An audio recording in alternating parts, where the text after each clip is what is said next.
Hey friends, I hope you're all doing well and welcome back to another video. Today's video is, I think, going to be quite a short one because it's going to be my June reading wrap up, and in June I didn't end up reading as many books as I was hoping to. As you can see behind me, the pile of books that I've read is very small and most of the books were very short as well. So June overall was a very mid-reading month. I think across all the books I read, I gave each book around an average rating of 3.5 stars. So it wasn't the best reading month, but I hope you guys enjoy listening to me ramble about the books regardless. I have a cozy cup of peach tea today, and I hope you have your cozy drink as well, and let's get into the video.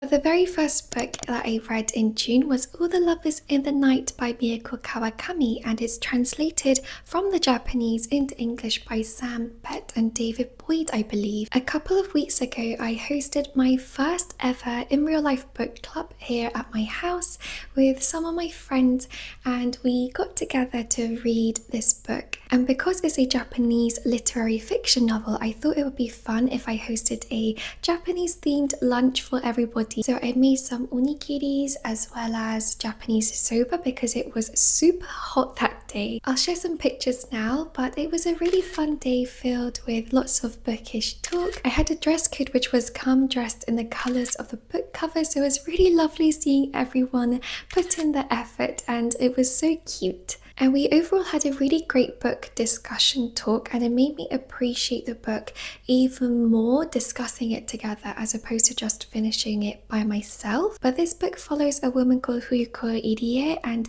she is a freelancing proofreader and editor living in Japan. You follow her day-to-day life. It's very mundane. There isn't much going on until one day she meets a man called Mitsusuka. She becomes acquainted with this man, and it's really about the quiet exploration of loneliness in Japan, what it means to be a woman living in contemporary Japan as well. The way the book opens, it starts off with this very luminous and romantic poetic description of the nighttime, and that was what initially drew me into the book. However, I quickly realized as you start the first chapter that it's really not like that at all throughout the rest of the book. It becomes very raw and tender very quickly, and it's almost sometimes a bit boring, you could say, because there isn't much going on, and Fuko as a main character is in some ways quite bland to read about. That being said, I feel like there were some very beautiful moments as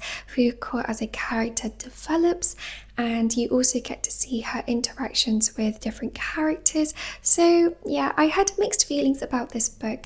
Definitely talking through it with my friends made me appreciate the novel in general all the more, but I still ended up giving it 3.5 stars. So it was an okay book. It wasn't my favorite, but one that I feel like a lot of people might still appreciate. And the next book that I managed to finish was Mrs. Dalloway by Virginia Woolf, and this is of course the English classic. Ever since I found out that Mrs. Dalloway takes place over a day in June, I have been saving this read for a time in June, but I never got around to it over the years. So this year I'm so glad that I finally managed to pick it up and read the book. It's a stream of consciousness style of novel following a woman called Mrs. Dalloway, and you follow her internal ramblings as she goes about trying to prepare for a party. It starts off with her inner thoughts, but then quickly jumps from character to character. There were lots about this book that I really loved.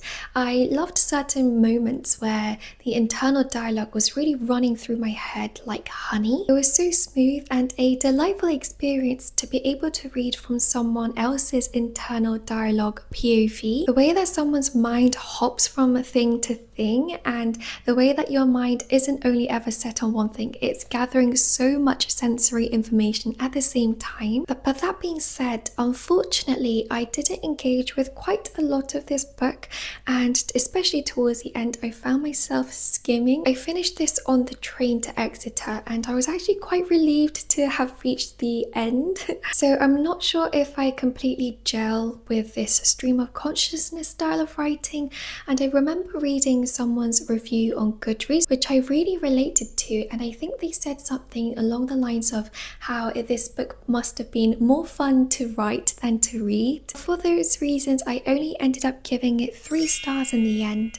Next up though is my only 5-star read for June, and it's a graphic novel of Heidi. This graphic novel was adapted by Mariah Marsden and illustrated by Afridi, and Heidi growing up was one of my favourite classics. I actually don't think I read many full-length classics growing up because I was a lot more into fantasy as a child than the classics, but Heidi was an exception for me. I loved the story about this girl who goes into the Swiss mountains and spends her days frolicking around with her grumpy, a bit more reclusive grandfather. It held such a special place in my heart, and I really feel very nostalgic whenever I read or think about Heidi. It's so lovely seeing how Heidi has such a huge impact around those all around her, including her grandfather. So this graphic novel was beautifully illustrated.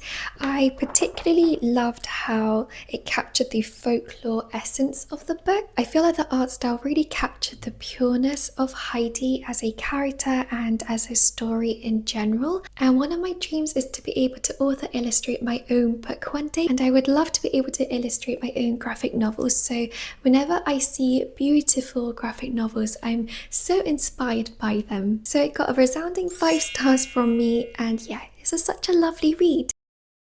And then next up we have Eileen Chang's Jasmine Tea, and this is a Chinese literary collection of 3 short stories that I finished on the train back from Exeter as well. This was slightly different from what I was thinking it was going to be like, but the very first short story was my favourite of them all, and that was Jasmine Tea. I ended up giving this collection again 3.5 stars.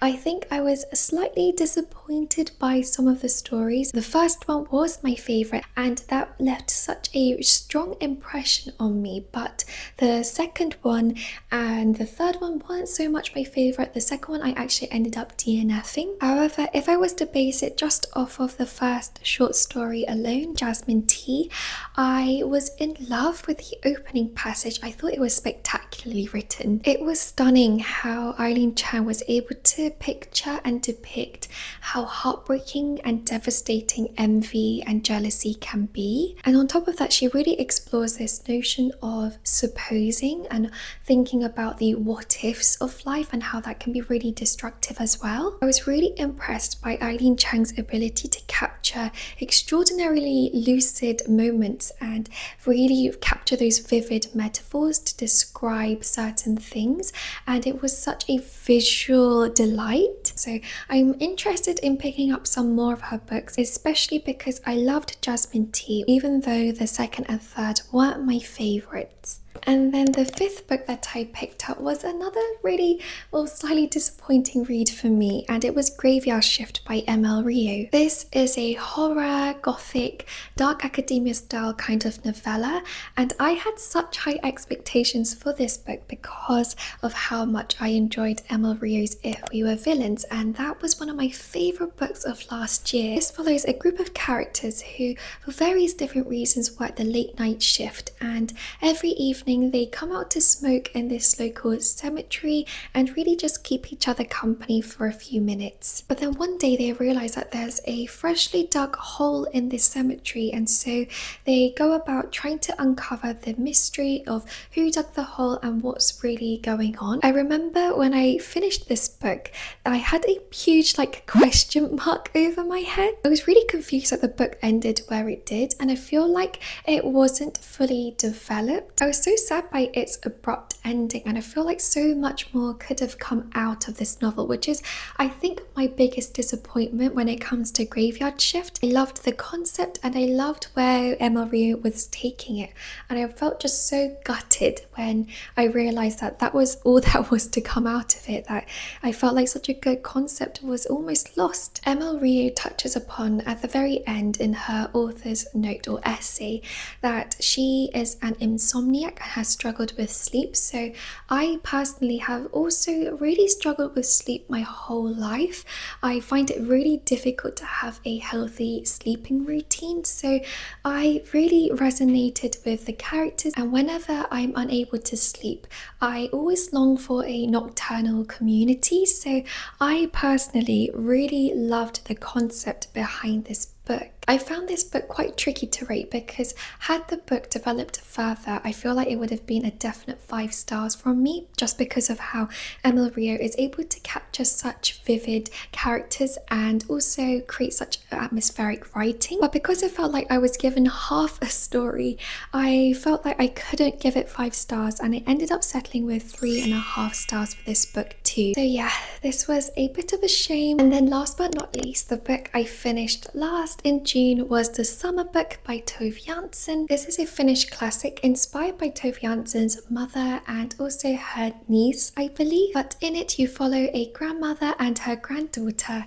as they while away summer days on a small tiny island in Finland. Sometimes they enjoy each other's company, and then at other times they completely get on each other's nerves. And each chapter is like a little insight into how they're spending each day. It's a gentle and meditative read as Sophia, the granddaughter, asks her grandmother all sorts of questions, and the two of them play all sorts of odd games together to keep themselves entertained on this small summer island. There was a captivating, quiet essence about this book that really drew me in, and I feel like is half the charm of this novel. And because each chapter is relatively short, it was a smooth reading experience and quite easy to get through. However, I think I'm a little bit in the minority here.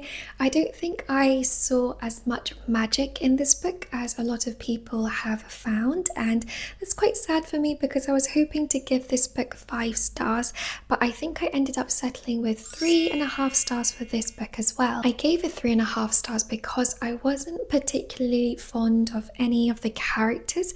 I thought that Sophia was quite spoiled in many ways, and her grandmother too was a very eccentric, very odd character, and the two of them have a very cantankerous relationship that I found entertaining in some ways, but I also wasn't completely head over heels in love with. I can see why other people really adore this novel and why it's so beloved, but for me personally, it was an okay read. It didn't capture my whole heart, so yeah, 3.5 stars is where I ended up putting this book. But those are the 6 books that I finished reading. I was reading 2 other books, but those carried on into July because I didn't end up completing them. So overall, I think it was a very okay reading month. I didn't have books that I hated necessarily, but I also didn't find any that were like, these are my all-time favorite books now. So yeah, it was a very mid-reading month, and I'm curious to know how your June went. Hopefully you guys had a better reading month than I did, but I look forward to seeing your comments, and thank you all so much for staying with me and watching this video. And the next video I'm planning is a mid-year freak-out book tag, so I think that should be a lot of fun. But I'll see you all in the next cozy video. Bye friends!